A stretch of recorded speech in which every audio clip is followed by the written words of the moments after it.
Hi, friend. Thank you for being here as we celebrate God, celebrate what we've learned about Him from Exodus chapter 15. We are wrapping up the week, and truly it's been glorious. And I've enjoyed going over these review questions and remembering what it is I've learned about God this week, and am challenged by how I am thinking and living as well. So I think that's where I've come today is number one, what do I learn about who God is from Exodus chapter 15? But then how will I live and think differently because of what I've learned from this chapter, from this passage, and what I've learned about who God is. And it's good. It's challenging. I hope that you've been challenged too. I wish you were right here so we could talk about it and we could praise the Lord together. That's where this week started, right? If we do a little summary, we see the people of Israel, they sing and they worship. They worship Yahweh through a song that they have written. And this takes place after He has rescued them from the Egyptian army. Truly, why are the people singing to Yahweh? Because He has rescued them.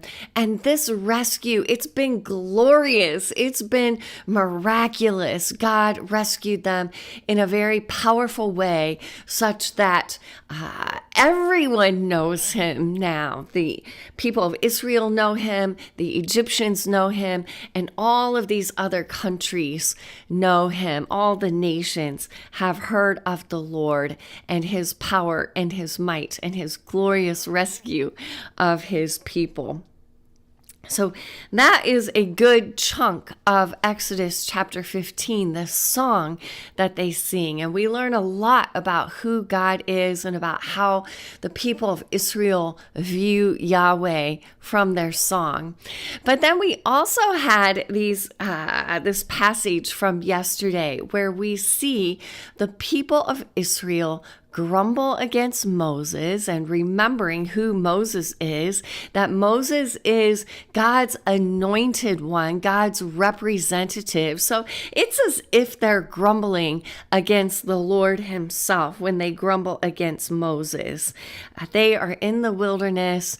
They are short on water. They've been in the wilderness for only a mere 3 days, but that's long enough to grow pretty darn thirsty. You know what I mean? Like we can understand their fear, but then at the same time, they've just been singing about how powerful and glorious and miraculous God's rescue of them has been. And is He going to take them 3 days into the wilderness and just forsake them now? No, He is not. So here's a way we can learn, right? We can learn from, we can learn about who God is and understand we are safe with this all-powerful Yahweh. We can also see Moses's example, and we can look at the example of the people of Israel and see what not to do. And I hope that you have done all three as I have. My favorite verse today, I chose two. One was verse 11. Who is like you, O Lord, among the gods? Who is like you, majestic in holiness, awesome in glorious deeds, doing wonders? What a beautiful line of the song to remember just God's glory and His good work, and that this work, this rescue work, this redemption work is His, and He does it in miraculous ways, in wonderful ways, in ways that we cannot begin to comprehend. So just a good reminder that there is none like the Lord. There is no other God like the Lord. And then I really, really appreciated verse 25. This is about Moses. And Moses cried to the Lord. And the Lord showed him a log, and he threw it into the water, and the water became sweet.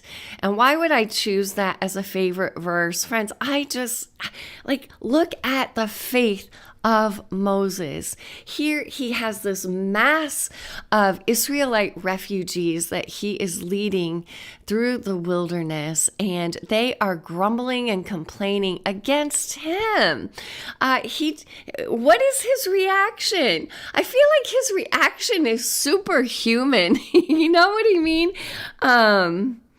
He immediately just goes to the Lord. He goes to the Lord and he cries out to the Lord in faith. What an example for me, for us. And then I think we see him acting upon his faith. Once again, when he picks up that log, like the Lord shows him what to do, and Moses listens and obeys. That picking up that log and throwing it into the water, friends, that was a step of faith. So just love seeing Moses' heart and Moses' faith in the Lord, in Yahweh, and how he immediately, he doesn't panic, he doesn't give way to fear. Now he does cry out. He's, this doesn't mean that he's not feeling pain or angst, but he cries to the Lord. He goes to the Lord. Okay, I feel like I'm just repeating myself now. I'm sure you get the point. And I hope that you, like me, find Moses to be a beautiful example to follow. Here is how we heed the Lord. Here's how we listen to him and follow him. It's interesting. After this whole scenario, the Lord gives the people of Israel one rule to follow, which is basically that: listen to me, heed me, do what is right, and follow me.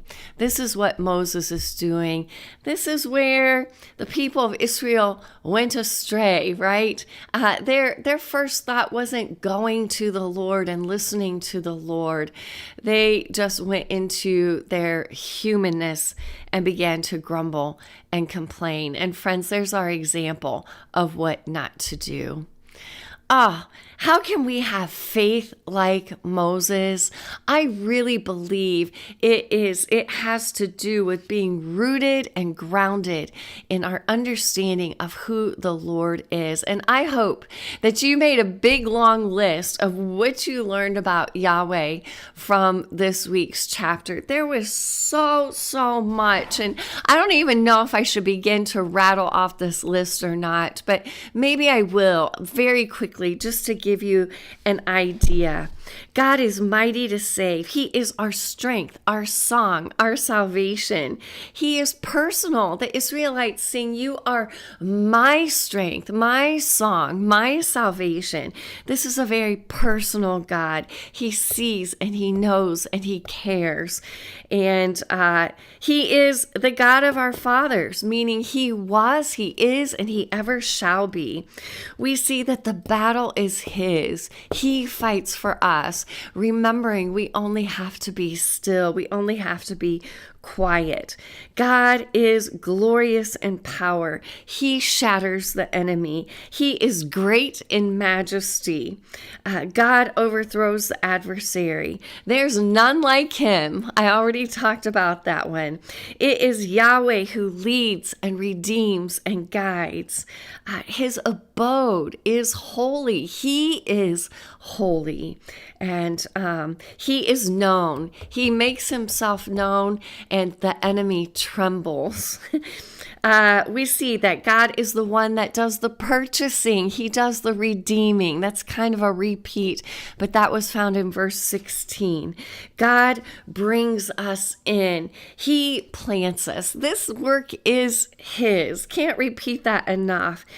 He has established his sanctuary. He has established his heavenly abode. God will reign. Yahweh will reign forever and ever and ever. Love that. God provides. God tests. He tests hearts. He tests faith. Is it real? He wants to know that we truly believe and trust in him. This is for our good. And God is gracious. Do you see how graciously he supplied water?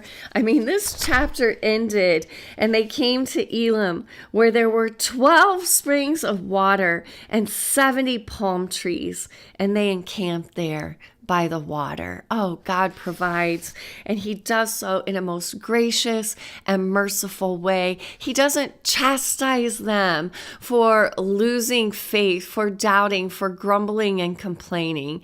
He simply provides. Pretty merciful, pretty gracious. And then he refers to himself as their healer. And I loved yesterday, one of the cross references. This is Psalm 147:3. God heals the brokenhearted and binds up their wounds. Friends, this is our God. We can trust him. We can believe. We can stand firm and be quiet and rest in him today.